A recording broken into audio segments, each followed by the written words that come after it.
Hello friends, welcome to Daksha classes. आज मैं आपके साथ एक वीडियो शेयर कर रही हूँ जो है रिपोर्ट राइटिंग पर, और जिसका जो टॉपिक है इनएडिक्वेट सिविक एमिनिटीज इन स्लम एरियाज।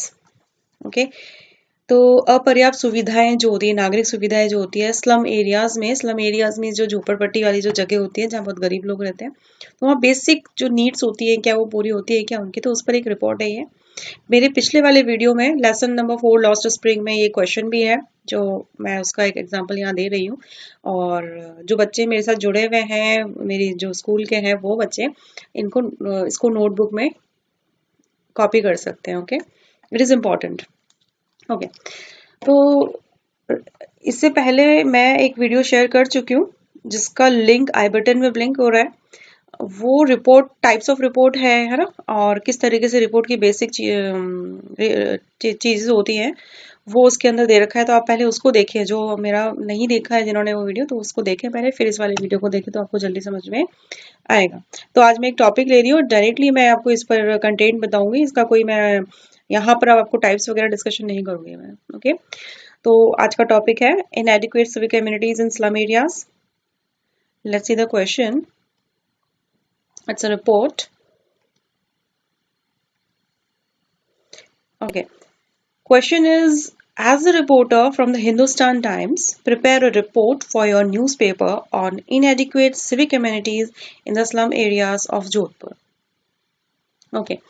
तो क्वेश्चन में क्या कह रहे हैं कि आप एक रिपोर्टर हैं कि कौन से न्यूज़पेपर के, टाइम हिंदुस्तान टाइम्स के, और आपको एक रिपोर्ट तैयार करनी है जिसका टॉपिक है इनएडिक्वेट civic amenities in the slum areas of Jodhpur.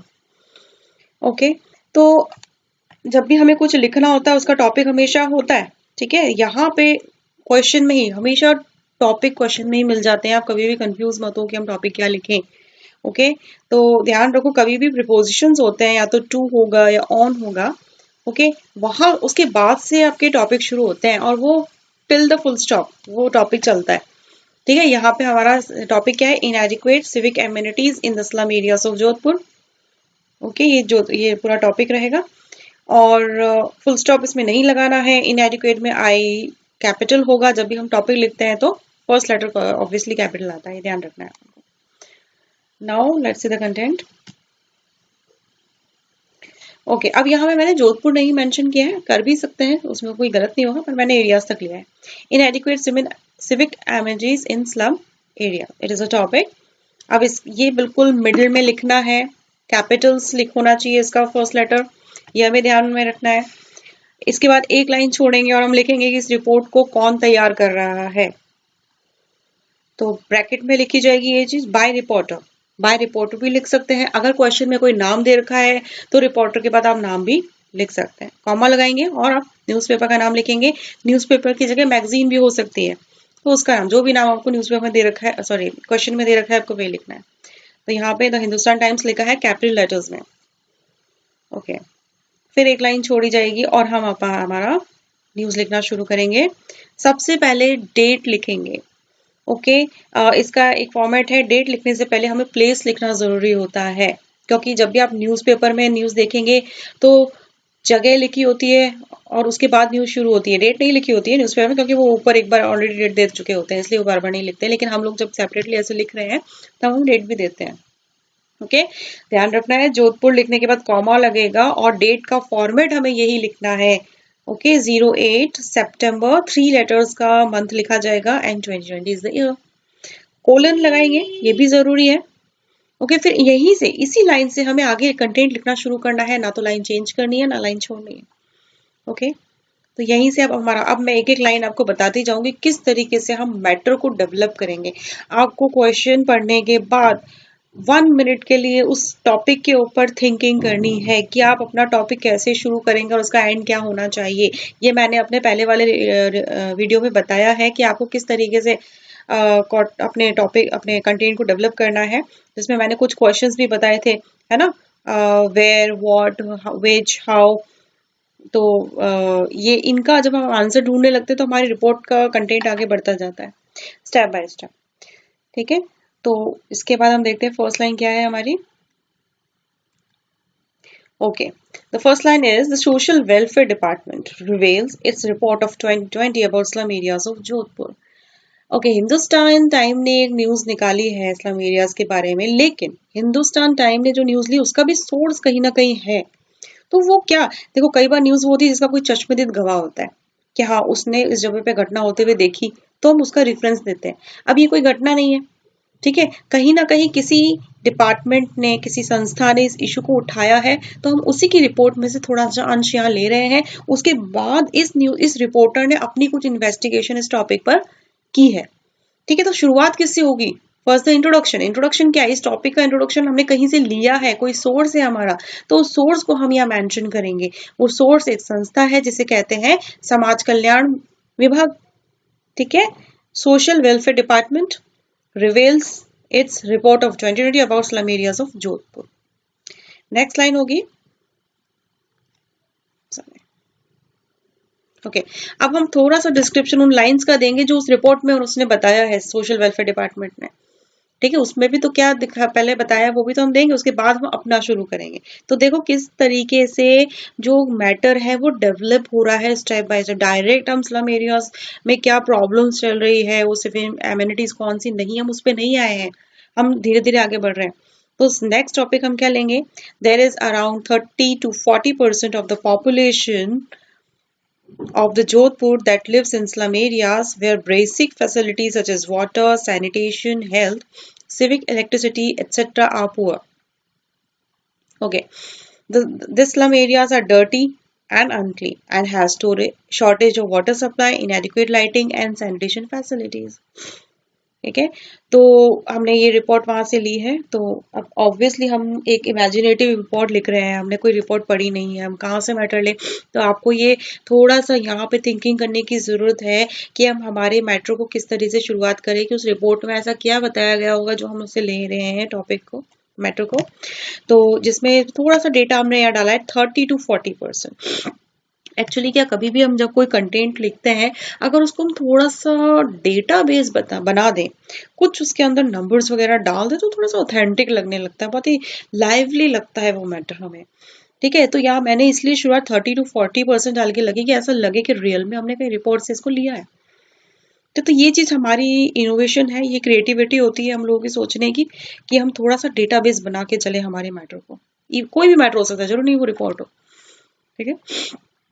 तो ये है, हमने कुछ फैसिलिटीज उसके अंदर नहीं है जोधपुर के स्लम एरियाज में, जिसमें वाटर है, सैनिटेशन यानी साफ सफाई है, हेल्थ यानी स्वास्थ्य है, इलेक्ट्रिसिटी एक्सेट्रा, ये सब पुअर है। पुअर मीन्स लो क्वालिटी का है या नहीं है। This slum areas are dirty and unclean, obviously गंदा है, साफ सुथरा नहीं है, and has shortage of water supply, मतलब गंदा होने के साथ साथ वहां पे वाटर सप्लाई की भी शॉर्टेज है, पानी नहीं है वहां पीने के लिए। इनएडिक्वेट लाइटिंग, इनएडिक्वेट मतलब नॉट इनफ, अपर्याप्त, पूरी तरीके से लाइट नहीं है, आती है जाती है बहुत कम, मुश्किल से दिन में 1 घंटा ही रहती है, उस तरीके से। एंड सैनिटेशन फैसिलिटीज, यही सिविक एमिनिटीज होती है, ठीक है, जो बेसिक्स रिक्वायरमेंट्स है हमारी, है ना, वही सिविक एमिनिटीज है, ठीक है। तो ये वाली चीजें वहां नहीं है। तो ये लाइंस हमने उस रिपोर्ट में से ली है। नेक्स्ट, अब हम यहाँ से उस रिपोर्टर ने क्या जाके इन्वेस्टिगेट किया वहां पे, वो अपना क्या ऐड कर रहा है वो उसके अंदर हम डालेंगे। यस, जो भी मैं ब्लू लाइंस लिख रही हूँ ना, तो ब्लू लाइंस मतलब कि मैंने अब नेक्स्ट लाइन क्या ऐड की, इसलिए मैंने इसको ब्लू से किया है। आप कंफ्यूज मत होना कि 2 कलर्स में क्यों चल रहा है ये। ओके, फैसिलिटीज तक हम पढ़ चुके हैं, अब यहाँ हमने कुछ नई लाइन ऐड की, इसलिए मैंने इसको ब्लू कलर से शो किया है। There are no sewerage and drainage in slum areas. अब हम थोड़ा सा आगे बढ़े। पहले हमने बताया डर्टी अनक्लीन है, तो डर्टी अनक्लीन कैसे है? क्योंकि वहां कोई सीवरेज लाइन नहीं है, ठीक है, खुली नालियों में ही सीवर होता है, वो बहता है। ड्रेनेज नहीं है, नालियां नहीं है in slum areas. There are not public urinals and laboratories. Okay, public urinals toilets नहीं है, लेबोरेटरीज नहीं है, sorry. There are no, sorry, I have to take a break, sorry.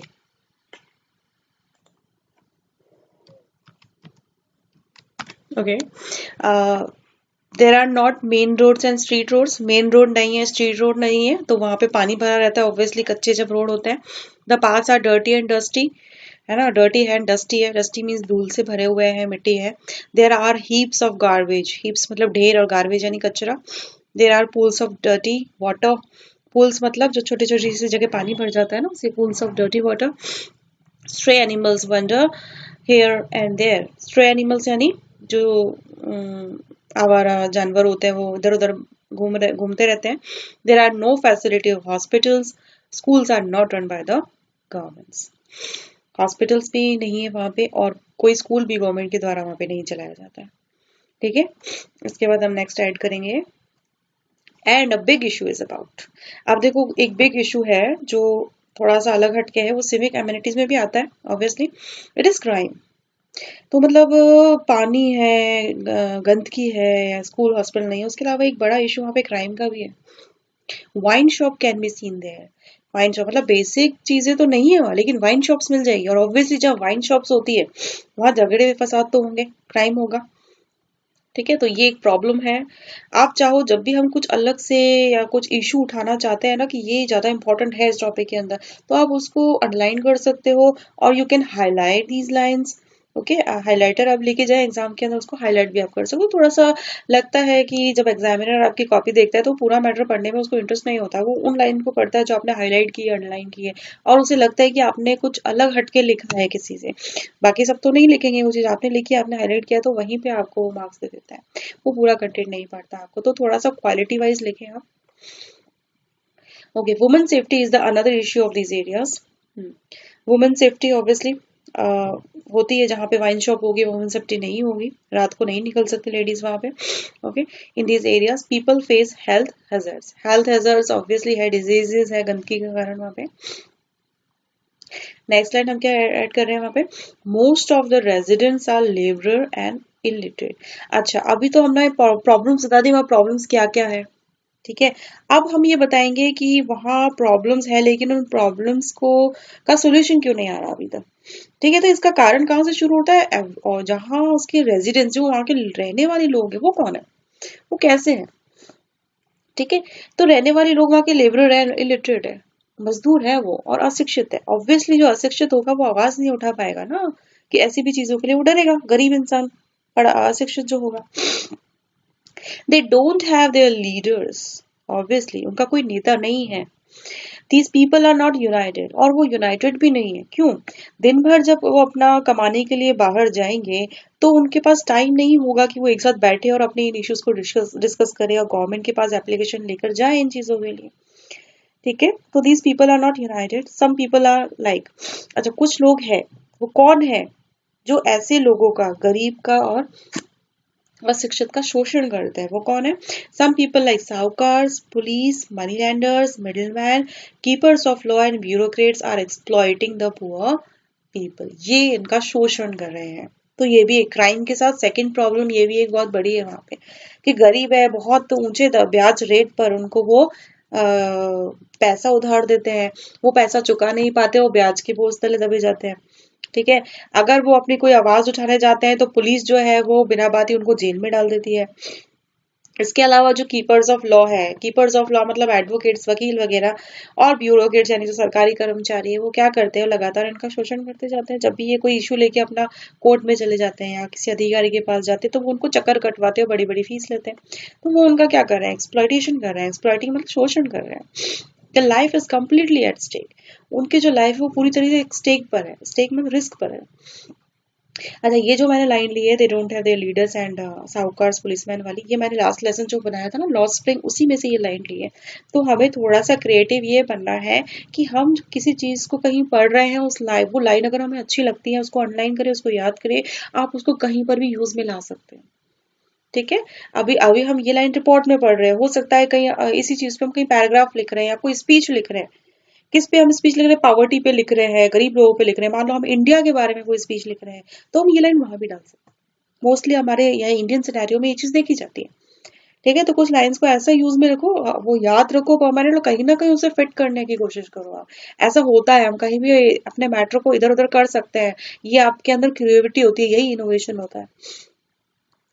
Okay. Next हम क्या ऐड करेंगे इसमें, अब लास्ट में होता है हमेशा सजेशन, कि आप क्या सजेशन देना चाहते थे. सारी प्रॉब्लम्स हमने बता दी, उस प्रॉब्लम का हमने कारण बता दिया, और अब कारण के बाद हम क्या बता रहे हैं, उसका सोल्यूशन क्या है, हम उससे रिलेटेड सजेशन क्या दे सकते हैं। तो यहाँ क्या सजेशन थे, ऑब्वियसली इतनी बड़ी जो प्रॉब्लम है उसका सजेशन तो गवर्नमेंट ही ला सकती है, कोई एक व्यक्ति नहीं ला सकता। ठीक है, तो गवर्नमेंट की तरफ से ये सजेशन होगा, the government must take an initiative as soon as possible for the welfare of these people. तो यहाँ हम इस न्यूज को देने के बाद हम क्या, गवर्नमेंट को हम एक तरीके से ये न्यूज पहुंचा रहे हैं कि आप इस्लाम एरियाज की तरफ ध्यान दें, यहाँ का डेवलपमेंट करें, साफ सफाई की व्यवस्था करें और जल्दी से जल्दी करें। जब ऐसी न्यूज अखबार में छपती है तो गवर्नमेंट क्या होती है, थोड़ी सी क्या हो जाती है, एक्टिव हो जाती है और फटाफट जाते हैं और वो लोग अपना इनिशिएटिव लेना शुरू कर देते हैं। तो ओके, लास्ट में हमने एक लाइन और जोड़ी है जिसपे हमने थोड़ा सा स्ट्रेस दिया है, women safety obviously and school hospitals sanitation. 3 words हमने जोड़ दिए हैं कि इन चीजों पे बेसिकली सबसे पहले काम किया जाना चाहिए। Women safety, schools and hospitals and sanitation should be it's priorities. मतलब गवर्नमेंट की सबसे बड़ी प्राथमिकता प्रायोरिटी होनी चाहिए women safety, schools and hospitals and sanitation sorry. तो ये 2 लाइन हमने सजेशन के तौर पर दे दिया और यहाँ हमारी रिपोर्ट कंप्लीट हो गई है। जब भी हम किसी प्रॉब्लम पे काम करते हैं ना, लिखते हैं, तो हमें क्या ध्यान देना चाहिए, सबसे पहले उस प्रॉब्लम का पूरा आप डिस्क्रिप्शन दें कि वो प्रॉब्लम कहाँ है, किस किस एरिया में है, किसके साथ है। फिर आप उस प्रॉब्लम के कारण बताएं कि किस कारण से ये प्रॉब्लम है, और फिर लास्ट में आप सजेशंस दें। तो इस तरीके से जब स्टेप बाय स्टेप हम चलते हैं ना, हमारी थिंकिंग अपने आप डेवलप होती जाती है, हमें मैटर मिल जाता है। ओके, तो इस तरीके से हमने हमारा ये कंप्लीट कर दिया है report. Now you can see, अब ये सारे एक जैसे वर्ड्स हो गए, व्हाइट कलर के, पहले वो ब्लू चल रहा था, ऐड कर रही थी जब मैं लाइन्स। तो आई होप आपको ये समझ में आई होगी, बहुत इजी लैंग्वेज में भी है और स्टैंडर्ड के हिसाब से है थोड़ी सी, 12th और जो ग्रेजुएशन वाले स्टूडेंट है वो अपने यूज में ले सकते हैं इसको। तो बहुत अच्छी है, आप चाहें तो आप इसको नोट करें, याद करें। और इसके अलावा मैं आपसे एक रिक्वेस्ट ये करूंगी, कोई भी एक टॉपिक लें उस पर थिंकिंग करें और थिंकिंग करने के बाद स्टेप बाय स्टेप उसको लिखें। जैसे मैंने एक प्रॉब्लम ली है, यहाँ पे उस प्रॉब्लम का मैंने पूरा डिस्क्रिप्शन दिया, उसके बाद कारण बताया, उसका सजेशन दिया। ये 3 स्टेप्स मैंने फॉलो किए। आप भी कोशिश करें, कोई एक प्रॉब्लम लें, ये 3 स्टेप्स को फॉलो करें और फिर एक रिपोर्ट तैयार करें या पैराग्राफ तैयार करें, एनीथिंग। आई होप आपको ये समझ में आया होगा। अगर अच्छा लगा है तो लाइक करें और obviously you have subscribe my channel. कुछ न्यू अगर मेरे कुछ व्यूअर्स हैं तो सब्सक्राइब करें चैनल को, लाइक करें और कमेंट करें। I hope you enjoyed it. Thank you.